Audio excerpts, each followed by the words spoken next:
सूचना मिलते ही हम लोग पहुँचे थे। पीड़िता की माताजी भी सुनवाई में भाग लेने के लिए पहुँची थी और अदालत ने इन चीज़ों को काफ़ी गंभीरता से इन पे ध्यान दिया। हम लोगों ने जो पक्ष रखा उस पक्ष पे काफ़ी गंभीरता से विचार किया गया, जांच एजेंसियों से भी पूछा गया।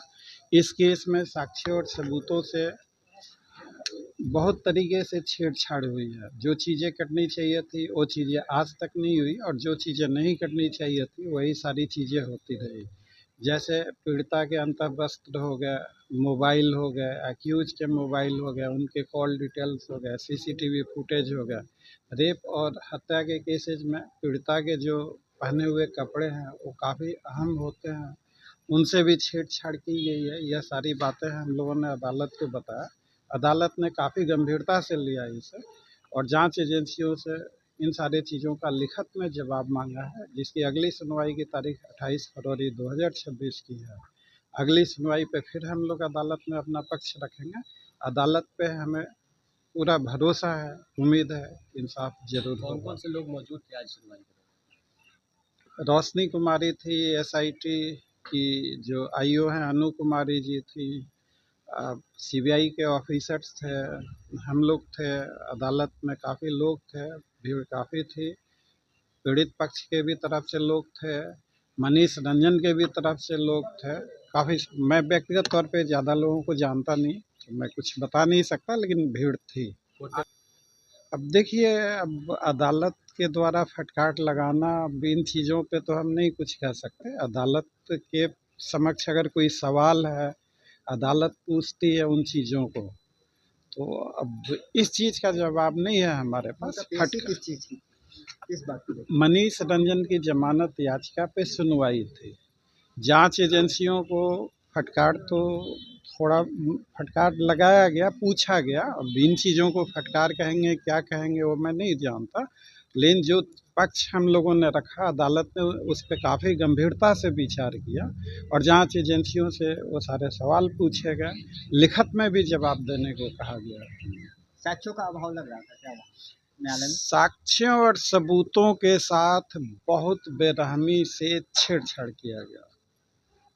हमारे अपने प्रोफेशनल कैरियर में यह पहला ऐसा केस है जिसमें साक्ष्यों और सबूतों से इस तरह छेड़छाड़ किया गया। स्वाभाविक है, अब क्यों किया गया अब इसका जवाब तो जांच एजेंसी ही दे पाएंगी।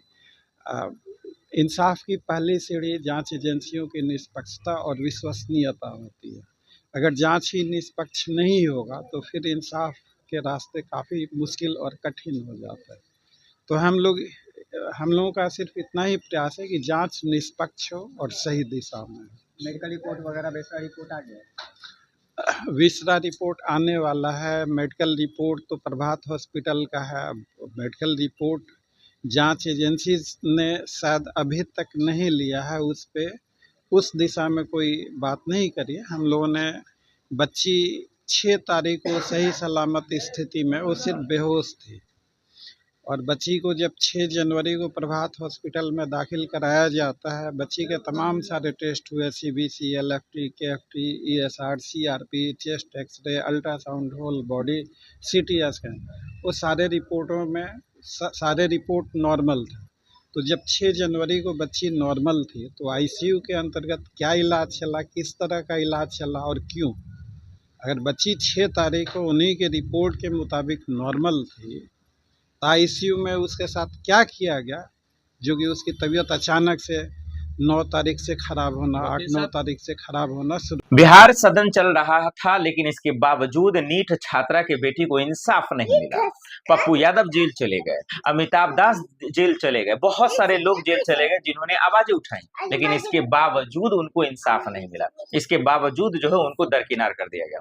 अब समझिए कि आखिर एक से बढ़कर एक सबूत होने चाहिए। सीबीआई को मामला सौंप दिया गया, एसआईटी की टीम आई। बिहार का कानून व्यवस्था क्या कर रहा है जो आपको इतने सौंपना पड़ रहा है? इसका मतलब फेल हो गया बिहार का कानून व्यवस्था। ये भी एक बड़ा सवाल है। क्या सम्राट चौधरी इंसाफ नहीं दिला पा सकते? सदन के अंदर तो बड़ा कह रहा था भाई कोई भी बख्शा नहीं जाएगा, लेकिन जिनका मुख्य नाम आ रहा है कम से कम आप उनको जेल में तो डालो यार। एक बेटी पे तो कम से कम राजनीति नहीं करनी चाहिए। इस देश का बड़ा विनम्रा है, बड़ी दुखद बात है। एक से बढ़कर एक एजेंसियां हैं, कानून व्यवस्था है, कोर्ट है, कचहरी है, थाना है, दरोगा है, पुलिस है, लेकिन इसके बावजूद बेटियों को असहज महसूस करना पड़ता है। उन्हें इस बात को लेकर फील करना पड़ता है कि इस देश में उसका कोई नहीं है। सोचिए कोई गरीब आदमी होगा, उनके साथ कोई गलत गलत करेगा, जुल्म करेगा, वो तो भाई दौड़कर थाने ही जाएंगी ना, कोर्ट कचहरी ही जाएगी ना, वहां भी जाने के लिए पैसे लगते हैं यार। ये सब बोलना आसान होता है, लेकिन लोग जलील हो जाता है, परेशान हो जाता है, चिड़चिड़ाने लगते हैं। तो ये तमाम बड़े सवाल हैं जो हमारे और आप सबके सामने हैं। उम्मीद है कि नीट छात्रा के लिए जो है आवाज उठाई, उनके हक के लिए। प्रशांत किशोर हालांकि वहां गए थे, उन्होंने भी बातें कही, पप्पू यादव, तमाम विपक्ष के लोग। लेकिन विपक्ष लोग कहेंगे जाएंगे, अगर सवाल उठाएंगे, धरना देंगे, तो फिर इनको मिर्ची लग जाती है सरकार को कि भाई ये लोग राजनीति कर रहे हैं। अरे भाई तो करे क्या, आप तो सुनते नहीं, आपके कानून व्यवस्था पर भरोसा रहा नहीं, क्योंकि आप जो है हमारा आप जानते हैं कि किसी बेटे विधायक का नाम आ जाएगा तो ऐसे मिर्ची लग जाती है। जिस तरीके से तमाम विपक्ष के लोग और जो लोग कह रहे हैं नाम, जब तक पप्पू यादव तो प्रेस कॉन्फ्रेंस कर रहे हैं यार, वो तो प्रेस कॉन्फ्रेंस कर बता रहे हैं कि कौन है, नहीं है, नाम है, तो उनको एफआईआर दर्ज करना चाहिए और ईमानदारी से बिहार पुलिस को काम करना चाहिए। चाहे जो भी हो, चाहे नीतीश का बेटा हो तब भी जेल में डालिए, सम्राट का बेटा तो भी जेल में डालिए, या कोई भी होता नाम डालिए, XYZ। खास करके बेटियों पर जुल्म करने वाले को कहीं कभी भी समाज में रहने का जगह नहीं है।